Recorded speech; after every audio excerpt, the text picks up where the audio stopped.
MBBS in North America. 32 లక్షలకే MBBS. ప్రపంచవ్యాప్తంగా గుర్తింపున్న degree.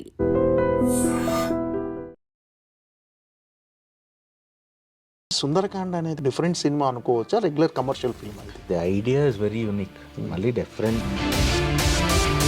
Cinema release అనగానే ఒక చిన్న ప్రెజర్ ఉంటుంది డెఫినెట్గా, ఎలా ఉంటుందో రిజల్ట్ ఏంటో అని. మామూలుగా టెన్షన్ ఉంటుంది, ఆడుతుందా. ఈ సినిమాకి అది లేదు. కొత్త కథలు చేస్తాడు అని ఆడియన్స్లో ఒక మార్పు ఉండటం, అది ప్లస్ అనుకుంటున్నారా మీకు మైనస్ ఉంది సార్? థియేటర్ రిలీజ్ తర్వాత నా సినిమాకి సుందరకాండ అనే మీరు అందులో క్యారెక్టరైజేషన్ మీద, అంటే 30 ఏళ్ళు అయినా పెళ్లి కాకపోవటం, ఒక 5 క్వాలిటీస్ ఉన్న అమ్మాయి కోసం మీరు అన్వేషించటం. నేను 30+ నాకు పెళ్ళి అవ్వలేదు. సో దేవస యూత్కు ఖచ్చితంగా కనెక్ట్ అవుతుంది అనిపిస్తుంది సార్. ఒక చిన్న కంగారు కూడా ఉంది 30 దాటిన తర్వాత. ఒకసారి అగ్రెసివ్గా సినిమాలు చేస్తుంటే మళ్ళీ గ్యాప్ ఇస్తారు, మళ్ళీ సినిమాల దగ్గర ఏంటి సార్ అంటే ఈ స్ట్రాటజీ? 2016, 2017 వరకు రీసెంట్గా నా మార్కెట్ ఏంటో నాకే తెలియదు ఇప్పటివరకు అని కూడా కామెంట్ చేసేది. ఎందుకని ఒక సినిమాకి డబ్బులు రాగానే జేబులో పెట్టుకుని ఎవరు వెళ్ళిపోరు.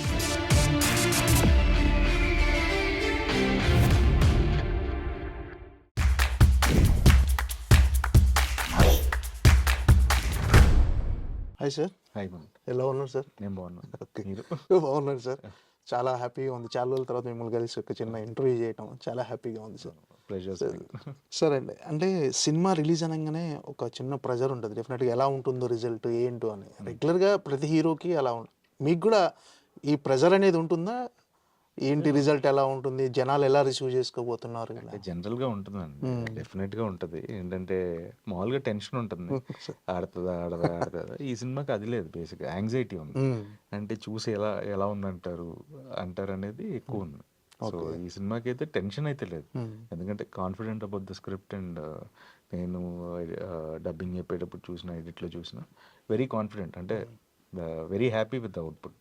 సో జనరల్గా నారా రోహిత్ అనే వ్యక్తి ఇప్పటివరకు ఇండస్ట్రీకి వచ్చి ఆల్మోస్ట్ 16 years, కానీ ఎప్పుడు చాలా తక్కువ బయట కనిపించడం కానీ మీడియాలో కానీ, ఏదో సినిమా రిలీజ్ అప్పుడు మాత్రం ప్రమోషన్లో కనిపిస్తుంది. ఎందుకు సార్? ఏంటి అంటే మామూలుగా అకేషనల్గా కనిపించడం తప్ప ఎక్కువగా అలా ఏం లేదండి. జనరల్గా లైక్ టు అయితే షూటింగ్ సెట్స్ లేకపోతే ఆఫీస్, ఇంకా ప్రమోషన్స్కి ఇంకా కంపల్సరీ చెయ్యాలి కాదు, ఇంకా అంతే. లేకపోతే అసలు కనపడను. Mostly at home or office. అంటే ఇక్కడ ఒక పార్టీలలో కానీ ఎక్కడైనా పబ్లో కానీ ఎక్కడ కూడా కనిపించలేదు మీరు.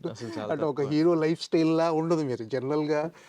జనరల్లీ ఎక్కువ I like to be at home. అంటే కలిసిన ఓన్లీ ఫ్రెండ్స్ వరకు, ఎవరో ఒక ఇంట్లో పార్టీ ఇలా ఉంటుంది తప్ప I don't come out much. So mostly ఇంట్లోనే ఉంటాను, సినిమాలు చూస్తుంటాను. సో మోస్ట్లీ అదే లైఫ్ స్టైల్. ఓకే సరే, ఇటీవల అంటే నాన్న జరిగిందంటే కోల్పోయడం, big loss, it's very sorry, big loss. అంటే ఎలా ఉండేది సార్ నాన్నగారితో మీ అనుబంధం? బేసిక్గా అసలు ఈ యాక్టింగ్ ప్రొఫెషన్కి వన్ ఆఫ్ ద రీజన్ మా నాన్న. ఎందుకంటే ఆయనకి బాగా ఇష్టం. సో ఎప్పుడో లాంగ్ బ్యాక్ అడిగారు, నాకు చేయొచ్చు కదా సినిమా అంటే, నాకు ఇంట్రెస్ట్ లేదన్న ఎప్పుడు, నేను ఇంటర్ చదివేటప్పుడు. బట్ టేకప్ చేయడానికి one of the main reason మా నాన్నగారు, ఆయన ప్యాషన్ ఇది. సో బట్ ఏంటంటే దాని తర్వాత once I started acting course, film making course చేయడం మొదలు, నాకు తెలియకుండా I started following in love with cinema. Okay, so this whole journey is the main రీజనే మా నాన్న. ఓకే, అంటే ఇండస్ట్రీకి రావడానికి నాన్న సపోర్ట్ చాలా ఉంది. అంటే సపోర్ట్ అప్పటికే ఆయన కొంచెం హెల్త్ ఇష్యూస్ ఉన్నాయి కానీ, బట్ ఏంటంటే అసలు ఐడియా రావడానికే ఓకే నాన్నగారే. సో బట్ ఏంటంటే ఒక బాణం సినిమా వరకు దత్ గారిని కలుస్తుండేవాళ్ళు, ఎడిట్లో సినిమా చూసారు ఇవన్నీ. But after that he was not well. అంతా మిమ్మల్ని స్క్రీన్ మీద చూసి చాలా ఆనందపడే వల్ల తిరుపతిలో అందరిని తీసుకెళ్ళి షో వేసి మరీ చూపించేవాళ్ళు. So he was like he like సినిమాలో. ఓకే, అంటే మీకు సజెషన్స్ ఇస్తుండే వాళ్ళ సార్, ఫ్రెండ్లీగా ఉంటూ, లేకపోతే ఒక ఫాదర్, టిపికల్ ఫాదర్లా ఉంటారా, లేకపోతే ఫ్రెండ్లీగా సజెషన్స్ ఇచ్చేవాడా? లేదు ఇలా వెళ్ళు. My biggest inspiration is my dad. See ఇప్పుడు మీరు నా గురించి ఏది మాట్లాడినా ద రీజన్ మా నాన్నగారే ఉంటారు. బీయింగ్ కార్డియల్ విత్ పీపుల్ దగ్గర నుంచి ఎవ్రీథింగ్. ఎందుకంటే he was like that and I've learn from him. So సినిమాల పరంగా వచ్చేసరికి అదే అంటున్నాను కదా, బాణం వరకు చూసారు తప్ప దాని తర్వాత he was not that well. But ఏంటంటే ఇంట్లో చూస్తుండేవాళ్ళు, బట్ సజెషన్స్ ఏమి వచ్చేవాళ్ళు, he'll be happy for anything, ఏం చేసినా బాగుందనే వాళ్ళు. అంటే నారా రోహిత్ అనే హీరో కమర్షియల్ సక్సెస్ అనేది పక్కన పెడితే, హిట్ ఫ్లాప్ పక్కన పెడితే, ఒక డిఫరెంట్ చూస్ అంటే డిఫరెంట్ చాయిస్, డిఫరెంట్ మూవీస్ తీసుకొస్తాడు, డిఫరెంట్ సినిమాలు చేస్తాడు అని ఒక మార్క్ అయితే ఉంది సార్ మీ మీద. సో ఈ సుందరకాండ అనేది కూడా అలా అనుకునే వాళ్ళకు డిఫరెంట్ సినిమా అనుకోవచ్చా, రెగ్యులర్ కమర్షియల్ ఫిల్మ్ ఇది? No no no see the idea is very unique. మళ్ళీ డిఫరెంట్గానే ఉంటుంది. ఓకే. సి బట్ ఏంటంటే it has all the commercial elements to be like by even different సినిమాల వాళ్ళకే కాదు, రెగ్యులర్ సినిమాలు చూసే వాళ్ళకి కూడా నచ్చే విధంగా ఉంటుంది. Okay. See now you need to, మనం ఎంత కొత్త కథ ఉన్నా సరే మనం చాలా ఎలిమెంట్స్ ఉండాలి థియేటర్కి ఆడియన్స్ రావాలంటే. సో తను ఎగ్జైట్ అయ్యి థియేటర్కి రావాలంటే నువ్వు ఎంత కొత్త కథ ఉన్నా సరే కమర్షియాలిటీస్ కూడా ఉండాల్సిందే. సో ఇప్పుడు ఆ బ్యాలెన్స్ చేస్తేనే సక్సెస్ఫుల్ ఫిల్మ్స్ తీయగలుగుతాం. So that is very important ఇవాళ ఉన్న సినారియోలో. అంటే మీ మీద ఆ ఇంప్రెషన్ అంటే కొత్త కొత్త కథలు చేస్తాడు అని ఉండటం, ఆడియన్స్లో ఒక మార్పు ఉండటం, అది ప్లస్ అనుకుంటున్నారా, మీకు మైనస్ అనుకుంటున్నారు సార్? అదేమైనా ఎప్పుడైనా మిమ్మల్ని ఇబ్బంది పెట్టిందా ఆ ఇమేజ్ అనేది? సి డెఫినెట్గా డిఫరెంట్గా చేసిన రోజులు ఇట్ వాస్ వెరీ హ్యాపీ అండి. అంటే సి అప్పట్లో ఇంకా ఏంటి అంటే అంత జానర్ ఫిల్మ్స్ ఇవన్నీ అంత చూసేవాళ్ళు కాదు. బట్ లేటర్ ఆన్ అంటే ఒక విధంగా చెప్పాలంటే థియేటర్ రిలీజ్ తర్వాత నా సినిమాలకి ఎక్కువ అప్రిసియేషన్ వచ్చేది. అంటే ఇప్పుడంటే ఓటీటీస్, అప్పట్లో ఏంటంటే యూట్యూబ్లో పెట్టేవాళ్ళు రకరకాల ప్లాట్ఫామ్స్, శాటిలైట్ ఏదో. బట్ ఓటీటీ ఎవాల్వ్ అయిన తర్వాత నేను తక్కువ చేశాను సినిమా, ఐ డోంట్ డూ అసలు. సో ప్రాబబ్లీ కంటిన్యూ చేసి ఉంటే ఓటీటీ మార్కెట్ ఎక్కువ ఉండేదేమో నాకు, అంటే because of the content side, కొత్త కథలు తీసుకోవడం వల్ల. So it was always a plus and మనం ఇప్పుడు ఎగ్జైటింగ్గా చెప్పాలి స్టోరీ. మన కథ ఒకటే ఉంటే సరిపోదు అనే, అంతకుముందు కథలు ఉండేవి కానీ ఎక్కడో తెలియని థియేటర్కల్ ఎక్స్పీరియన్స్ ఇవ్వలేకపోయామనే ఒక గిల్ట్ ఉండేది. సో అప్రిసియేషన్ ఏంటంటే రిలీజ్ తర్వాత వచ్చేది, అంటే ఎక్కడో ఒక దగ్గర మిస్ అవుతుండేది. బట్ ఏంటంటే ఇప్పటి నుంచి ఏంటంటే వెరీ క్లియర్ ఎలా ఎంత కమర్షియల్గా కూడా వయబుల్ అవ్వాలి. సో ఫిల్మ్కి మనం ఎఫర్ట్స్ ఎక్కువ పెట్టాలి ఇవాళ, ఒకప్పటికంటే ఇప్పుడు ఎక్కువ పెట్టాలి. So even you need to package it properly. అంటే కొత్త కథ ఉన్నా సరే క్యాస్టింగ్ దగ్గర నుంచి టెక్నికల్ ఆస్పెక్ట్స్లో కానీ అండ్ ఆ విజువల్ ఎక్స్పీరియన్స్ కూడా we need to give it in a bigger way. So అప్పుడే people will come to theatres and watch the film. టీవీలో వచ్చినప్పుడు బాగా అప్రిషియేషన్ ఎక్కువ వస్తుండేదాన్ని. సో అలాంటి సినిమాల్లో బాణం ఒకటి కానీ, నెక్స్ట్ సోలో కానీ, రౌడీ ఫెలో, ఇలాంటి సినిమాలు ఇప్పుడు చూస్తుంటే మీకు ఏమనిపిస్తుంటుంది సార్? అరే ఈ థియేటర్లో గట్టిగా పే చేస్తే బాగుంటుంది. అంటే ఇప్పుడు రౌడీ ఫెలో 1 yearకి అందరూ ఏదో 1 year ఆఫ్ రౌడీ ఫెలో అని పెడితే కల్ట్ అన్న ఇది అన్న అదన్న అని పెడితే, అరే మీరు అందరు థియేటర్లో చూసుంటే ఇంకా బాగుండేది కదా అనే ఫీలింగ్ అంతే. బట్ ఏంటంటే that day probably we couldn't excite them in a theatre experience. అంటే ఎక్కడో ఆ లెవెల్ ఎగ్జైట్మెంట్ క్రియేట్ చేయలేకపోయాం అనేది, that is we should agree. మనం డెఫినెట్గా ఆ లెవెల్ ఆఫ్ ఎగ్జైట్మెంట్ క్రియేట్ చేస్తే డెఫినెట్గా థియేటర్లో చూస్తుండేవాళ్ళు. So you learn from everything. Now ఏంటంటే అదే ఈ ప్యాకేజింగ్ ఇట్ ప్రాపర్లీ. సో ఏ కథనైనా సరే బాగా నీట్గా ప్యాకేజ్ చేస్తేనే people are coming and watching. అంటే ఇప్పటికీ రౌడీ ఫెలో అనేది చాలా మంచి సినిమా, చాలా మంచి పొలిటికల్ డ్రామా అని ఇలా ఇప్పటికీ అప్రిషియేషన్స్ వస్తుంటాయి సార్. రీసెంట్గా జరిగిన ఒక ప్రవీణ్ ఇంటర్వ్యూలో కూడా అసలు దాని గురించి చాలా కామెంట్స్ వచ్చాయి. మీకు వింటుంటే ఎలా అనిపిస్తుంది ఇప్పుడు ఆ సినిమా గురించి? Rowdy fellow is one of my favourite characters నేను ప్లే చేసిన వాటిలో. అండ్ డెఫినెట్గా ఏంటంటే నేను చేతూ అప్పుడప్పుడు మాట్లాడుకుంటాను దానికి సీక్వెల్ ఏమైనా చేయొచ్చా. That if the right idea దొరికితే will try to do a sequel అండి, అదొకటి ఉంది మైండ్లో ఇంకా. సో నేను కృష్ణ చైతన్య మాట్లాడుకుంటుంటాం సీక్వెల్కి ఎలా తీసుకెళ్ళచ్చు, లేకపోతే కంప్లీట్ ఓన్లీ క్యారెక్టరైజేషన్ తీసుకొని చేయొచ్చా ఏంటి అనేది. Probably if any right idea strikes we might do rowdy fellow 2. అంటే కెరీర్ ప్రారంభంలోనే మీరు బాణం లాంటి సినిమా కానీ, నెక్స్ట్ రౌడీ ఫెలో కానీ, ఇలాంటి అడ్వాన్స్డ్ స్క్రీన్ ప్లే, అంటే అప్పుడున్న ఆడియన్స్ కంటే ఇప్పుడు ఆడియన్స్ మైండ్ సెట్ మారింది. ఇప్పుడు వస్తే అవి డెఫినెట్గా థియేటర్లో కూడా కమర్షియల్గా బిగ్గెస్ట్ కమర్షియల్ హిట్గా నిలిచేవని అనుకుంటున్నాను సార్. మీరు దాన్ని ఏమన్నా ఎపిసోడ్ అనుకున్నారా ఇలా? నో, బేసిక్గా అహెడ్ ఆఫ్ టైం అంటాం కదా సార్. సో ప్రాబబ్లీ అప్పుడు 5 ఏళ్ళు ముందు చేసేస్తుండేవండి కథలు. సో ఈ 5 ఏళ్ళు బ్రేక్ వల్ల ఇప్పుడు పర్ఫెక్ట్గా ఉంటుందేమో ఆడియన్స్ మైండ్ సెట్కి అనుకుంటున్నాను. లెస్ అది. బట్ ఏంటంటే we need to fight every day. Every film is like you need to put the same effort. So Sundarakanda అంటే అందరికీ తెలిసిందంటే ఇప్పుడు మన రామాయణంలో హనుమంతుడు వెళ్ళి లంకలో ఉన్న సీతమ్మ వారికి ఆ ఉంగరం చూపించేసి రాముడు ఇచ్చిన ఉంగరం, అది ఒక సుందరకాండ ఘట్టంలో ఉంటుంది. సో ఈ ఘట్టానికి మన కథకి ఏమైనా సంబంధం ఉందా సార్? అసలు లింక్ ఎక్కడ ఉంటుంది? లేదండి, అంటే end of the day it is like positive ending, అంటే టు కంప్లీట్నెస్ అనేది ఇది. బట్ యాక్చువల్గా ఏంటంటే మన కథ చెప్పినప్పుడు ఇలా సుందరకాండ అనుకుంటున్నాను, ట్రూ ట్రాన్స్లేషన్ అంటే ఒక బ్యూటిఫుల్ స్టోరీ. అవును. సో ఈ సినిమాకి యాప్ట్ ఓకే. అనిపించింది. మనకు ట్రూ ట్రాన్స్లేషన్ తీసుకుంటే ఒక అందమైన కథ. అవును. ఓకే. ఓకే. సో ఈ సినిమాకి యాప్ట్ అనిపించింది. సౌండింగ్ చాలా ఫ్రెష్గా ఉంటుంది సుందరాకాండ అనే టైటిల్. సో అవే రీజన్స్, అంతకుమించి రా రా పురాణాలకి దీనికైతే ఎన్ని కాకపోతే మీరు అంటే మీరు మీ లక్ష్యాన్ని చేరుకోవచ్చు చేసిన అన్ని ఘట్టాలని ఇది ఇంతో పోల్చి వచ్చాము. ఓకే. డైరెక్టర్ అయితే ఇంకా బెటర్గా చెప్తాడు. సుందరకాండ అనే మీరు అందులో క్యారెక్టరైజేషన్ మీద అంటే 30 ఏళ్ళు అయినా పెళ్లి కాకపోవటం, ఒక 5 క్వాలిటీస్ ఉన్న అమ్మాయి కోసం మీరు అన్వేషించటం, ఏంటి క్యారెక్టర్ మీకు ఎలా? అంటే ఫస్ట్ ఐడియా ఇంట్రెస్టింగ్ అనిపించింది. అంటే ఐడియా చెప్పినప్పుడు కంగారు వచ్చింది, అది పక్కన పెట్టేస్తే. But the whole totality when ఈ స్టార్టెడ్ రైటింగ్ ఆ క్యారెక్టర్ ఆర్క్ ఒక 40 సీన్స్ రాసినప్పుడు చాలా ఫ్రెష్గా అనిపించింది. ఈవెన్ ఈ ఐడియా చెప్పినప్పుడు నేను 30+ నాకు పెళ్ళి అవ్వలేదు. So they was a correlation also. అంటే మనకు తెలియకుండా ఏంటంటే సబ్ కాన్షియస్గా ఏంటంటే మనకు కనెక్ట్ అవుతాయి కొన్ని పాయింట్స్. బట్ ఏంటంటే ఈ 5 క్వాలిటీస్ అంటే ఆ క్యారెక్టర్ని తను డిజైన్ చేసిన విధానం అండ్ అన్నీ మళ్ళీ ఏంటంటే ఈ 5 ఎలిమెంట్స్ కానీ అన్నీ everything is a part of the story. So తను రాసిన విధానం కానీ సీన్స్ కన్సీవ్ చేసిన విధానం కానీ it will be very fresh.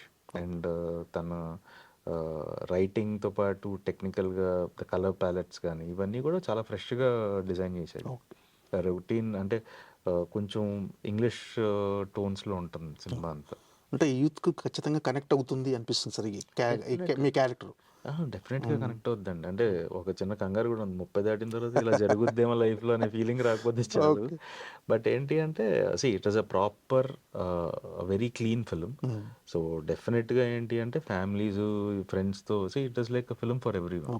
So పర్టికులర్గా ఓన్లీ యూత్ టార్గెట్ ఇలా కాదు. Anyone who wants to go have a breezy experience in theatre Sundarakanda చూడొచ్చు. రియల్ లైఫ్లో ఎవరైనా చూసారా సార్ ఈ 30 years దాటి ఈ 5 క్వాలిటీ కోసం వెతికే ఒక మీ చుట్టుపక్కల? అంటే బేసిక్గా ఏంటి అంటే ప్రాక్టికల్గా మాట్లాడితే ఏంటంటే మన లైఫ్లో ఇవాళ ఉన్నది రేపు ఉంటుందో లేదో తెలియదు. అంటే ఇవాళ మన అభిరుచులు ఒక రకంగా ఉండొచ్చు, రేపు అభిరుచులు ఇంకో రకంగా ఉండొచ్చు. So it all changes. అలా అంత ఫోకస్డ్గా నాకు అవే కావాలి అనేవి చాలా రేర్ కేసెస్ ఉంటాయి.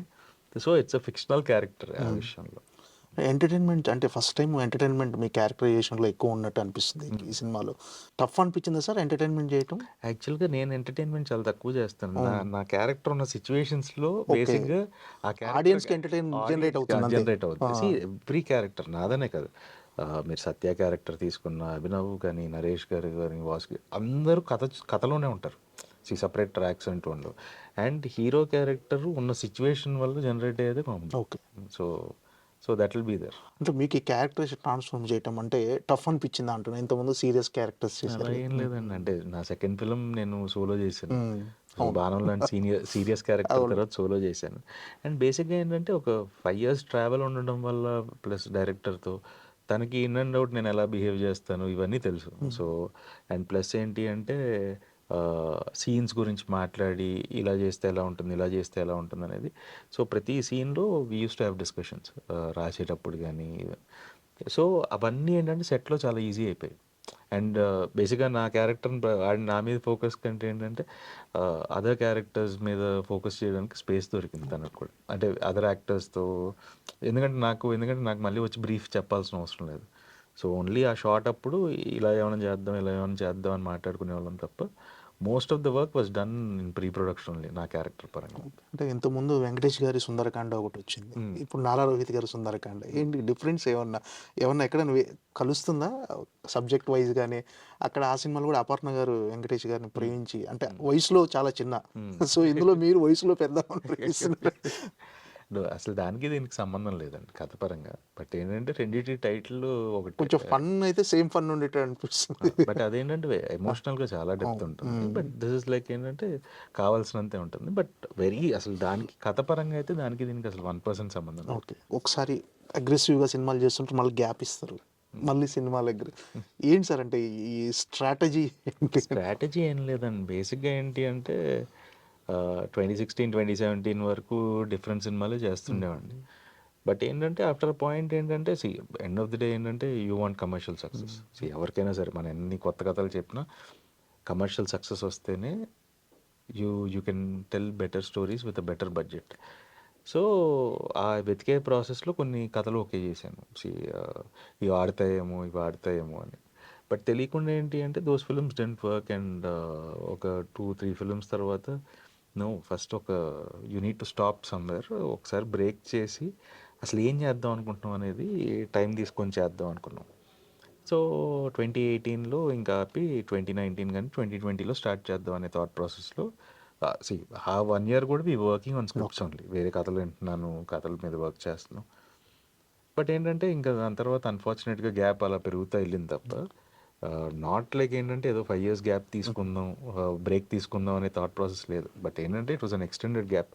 బట్ ఏంటంటే ఫ్రమ్ నవ్ దీంతో పాటు నాకు ఆల్రెడీ ఒక 4 స్క్రిప్ట్స్ బౌండ్ స్క్రిప్ట్స్ రెడీగా ఉంచాం. సో సుందరకాండ రిలీజ్ తర్వాత which one we should start అంటే ఎంత బడ్జెట్లో చేయాలనేది ఒక ప్రాక్టికల్గా ప్లాన్ చేసి చేయాలి. ఎందుకంటే those are more of action based films. But you need to give them time and proper budget కూడా ఇవ్వాలి. సో ఈ సినిమా రిలీజ్ అయిన తర్వాత I will announce those films. 4 scripts అయితే బౌండ్ స్క్రిప్ట్స్ రెడీగా ఉన్నాయి, డిఫరెంట్ జానర్స్ అన్నీ మళ్ళీ. సరే, మీ 16 ఏళ్ళ ఈ కెరీర్లో చాలా డిఫరెంట్ మూవీస్ మీరు అన్నట్టుగా బాణం కానీ, సోలో కానీ, నెక్స్ట్ అప్పట్లో ఒకడు ఉండేవాడు, నెక్స్ట్ ఇలాంటి సినిమాలు చాలా ఉన్నాయి ఈ 16 చూసుకుంటే. కానీ అంటే ఇప్పుడున్న మీరు పొజిషన్ కంటే ఈ 16 ఏళ్ళ కెరీర్ని మీరు ఎంజాయ్ చేశారా? ఇప్పుడున్న పొజిషన్ని ఎలా మీరు డిఫైన్ చేసుకుంటారు? డెఫినెట్గా there are ups and downs చాలా ఉన్నాయి కెరియర్లో. బట్ ఏంటి అంటే ద ప్రాసెస్ ఎంజాయ్ చేశానండి నేను.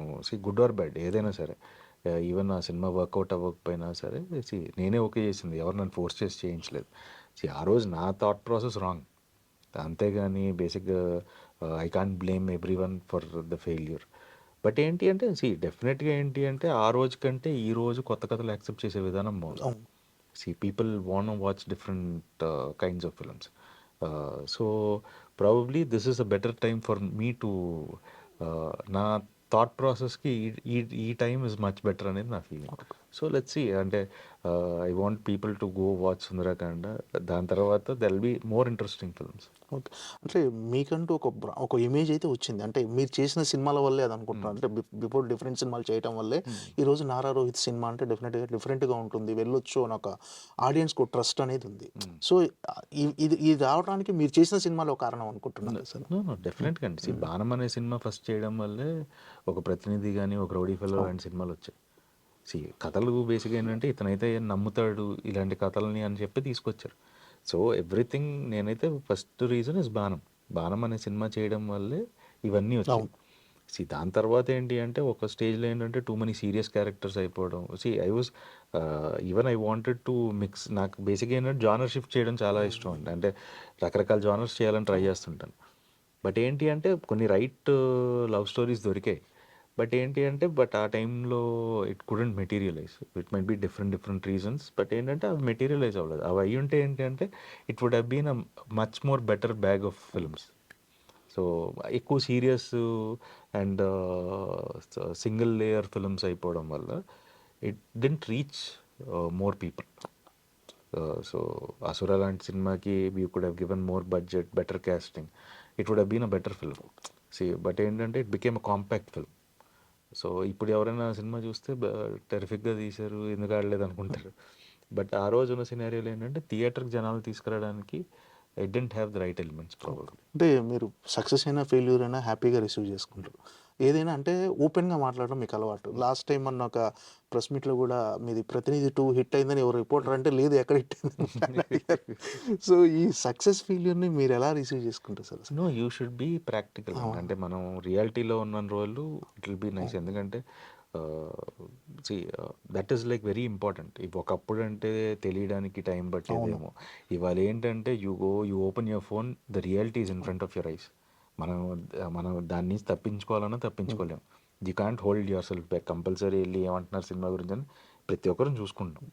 So it's better to be in reality అనే సెన్సే తప్ప. ఎందుకంటే ఐ షుడ్ నాట్ ఫీల్ ఏంటంటే అది ఆడింది అనే సెన్స్ కంటే ఏంటంటే ఇట్స్ ఓపెన్. ఇవాళ నేను అవునా అండి హిట్ అయిందా అన్నా సరే ఏంటంటే హిట్ అవ్వకుండా హిట్ అయింది అంటారు. Because like people are become vocal also. So it's better to be open అనేది నా ఫీలింగ్స్. ఈ సినిమా ఆడిందంటే ఆడింది, ఆడలేదంటే ఆడలేదు. అంటే మీరు రీసెంట్గా నా మార్కెట్ ఏంటో నాకే తెలియదు ఇప్పటివరకు అని కూడా కామెంట్ చేశారు. ఎందుకని అంటే మామూలుగా అంటే నేను ఇప్పుడు ఒక సినిమాకి ఎంత బడ్జెట్ పెడితే ఎంత రికవరీ అనేది ద ప్రొడ్యూసర్ ఆల్సో. ఇప్పుడు నాతో పాటు ఇంకో ముగ్గురు కొత్తగా చేస్తున్నారు. ఇప్పుడు వాళ్ళకి ఇప్పుడు నేను ఇది నమ్మారు, ఈ సినిమా కంటే రికవరీ అట్లీస్ట్ ఒక నాన్ థియేట్రికల్లోనూ మెజారిటీ రికవరీ అయిపోయింది, థియేట్రికల్లో అవుతుంది. అదే కానీ నేను ఇది ఇంటూ 2 బడ్జెట్ ఉంటే జస్ట్ నేను కథ నచ్చి నమ్మి పెడితే how much is the recovery? 30%. 70% is at risk. If our film is good it will work. ఎంతవరకు రికవరీ వస్తుంది? అందరూ their money is at stake. ఇలాంటి వాళ్ళు ఇంత సినిమా మీద ఇష్టం ఉండి చేసేవాళ్ళు ఒక సినిమా మీద if they get their money back they invest again in cinema ఉంది. ఒక సినిమాకి డబ్బులు రాగానే జేబులో పెట్టుకుని ఎవరు వెళ్ళిపోరండి. మళ్ళీ వాళ్ళకి ఆ ప్యాషన్తోనే వస్తారు, మళ్ళీ ఇంకో సినిమా మీద ఇన్వెస్ట్ చేస్తారు. ఇంకో డైరెక్టర్ వెంకటేష్ లాంటి ఇంకో డైరెక్టర్కి అవకాశం వస్తుంది. సో ఐ వాంట్ ఏంటంటే the producer should also be happy. Producer ఆనందంగా ఉంటేనే ఇంకెన్నో సినిమాలు వస్తాయి, ఎంతో మంది కొత్త టాలెంట్కి అవకాశాలు వస్తాయి. So end of the day producer should be happy. So OTT అనేది కంప్లీట్గా అన్ని తెలుగు సినిమా మార్కెట్ని కానీ అంత గ్లోబల్ వైజ్ మార్కెట్ని మార్చేసింది. సార్ ఓటీటీ కాన్సెప్ట్తో వచ్చిన వెబ్ సిరీస్ కానీ సినిమాలు మీకు ఇంట్రెస్ట్ ఉందా సార్? అలాంటివి ఏమన్నా మీ వరకు వచ్చాయా అసలు? అంటే I haven't tried that space అండి. అడిగారు కానీ బట్ ఏంటంటే ఐ లైక్, నాకు ఎందుకో తెలియదు, I like the big screen. That experience. అంటే ఓటీటీలో ఏంటంటే ఓకే కొన్నా సరే బాగుంది చూడొచ్చు ఒకసారి అంటారు. బట్ ఏంటంటే థియేటర్ అలా కాదు. థియేటర్ 2.5 hours మనం అన్ని సంవత్సరాలు పనిచేసినా 2.5 గంటలు డిసైడ్ అయిపోద్ది. అది సక్సెస్ వచ్చినా ఫెయిల్యూర్ వచ్చినా. సక్సెస్ వస్తే ఇంకా అది ఏ రేంజ్ అనేది ఎవరు చెప్పలేరు. It is 2 sides of a coin. But ఏంటి అంటే this is like a magic అంతే. ఆ 2 hours ఒక బ్లాక్ రూమ్లో కూర్చొని మనం చూపించేది వర్కౌట్ అయితే ఇట్ ఈస్ లైక్ వేరే లెవెల్ అది. సో దిస్ ఎక్స్పీరియన్స్ డెఫినెట్గా ఏంటంటే వండర్ఫుల్ కంటెంట్స్ చేస్తున్నారు, వండర్ఫుల్ సిరీస్లు తీస్తున్నారు. It is also great medium. But personally నాకు cinema is like because like I come from, నేను చాలా సిరీస్లు చూస్తాను. బట్ నేను ఈ చిన్నప్పటి నుంచి ఈ థియేటర్స్లో సినిమాలు చూసే ఎక్స్పీరియన్స్ నుంచి వచ్చాను కాబట్టి I will definitely prefer doing films for theatre. Sir రీసెంట్గా ఎంగేజ్మెంట్ అయింది కదా, శిరీష గారు మీకు సలహాలు ఇస్తుంటారా సార్? ఏంటి? డెఫినెట్గా తన వల్లే I think I reduced a lot. So తన సపోర్ట్ అండ్ షీ నన్ను పుష్ చేస్తుంది to look better on screen. So that's all working. And any script కూడా పంపిస్తాను, తను చదువుతుంది. So anything she'll also support. She gives suggestions. తనకి సినిమాలు అంటే interest. So she gives lots of feedback, ఎలా ఉండాలి ఈవెన్ పోస్టర్లో కూడా ఏదైనా ఉంటే చెప్తుంది. So everywhere she gives me lots of feedback. Sundarkand అనే సినిమాని ఆడియన్స్ ఏ మైండ్ సెట్తో ప్రిపేర్ అయ్యి రావాలి సార్? ఇలాంటి సినిమా ఏం ఎక్స్పెక్ట్ చేసి రావచ్చు? ఏం లేదండి, హ్యాపీగా ఒక 2 hours ఫ్యామిలీ ఫ్రెండ్స్తో వచ్చి నవ్వుకొని వెళ్ళిపోవచ్చు. So it is a very breezy film. People definitely concept కొత్తగా ఉంటుంది, అలాగే ఏంటంటే it is entertaining. Okay. So డెఫినెట్గా you can come happily with the family. You can leave all your problems and just watch a film for 2 hours, enjoy and go. Okay sir, all the best. Thank you. Definitely biggest hit avalanu. Thank you. And for more videos, please subscribe to iDream. Please subscribe to iDream. Please subscribe iDream. And please subscribe to iDream. For more videos, subscribe to iDream. please like, share and subscribe to the channel. Congratulations, iDream. Subscribe to iDream. Subscribe to iDream. So subscribe to iDream Media. iDream ki iDream team andarki huge congratulations. Please subscribe iDream Media. Please subscribe to iDream. Subscribe iDream. Please subscribe to iDream. iDream అంటే నా కళల channel subscribe చేసుకున్న నోరు తిరుగుతలేదు, మీరైతే గంట గుర్తు కొట్టండి. For more such videos, please subscribe to iDream. Subscribe to iDream. Please subscribe to iDream. Please subscribe iDream Media. Please do subscribe to iDream. Please subscribe to iDream Media. For best entertainment and information, please subscribe iDream. And don't forget to subscribe to iDream.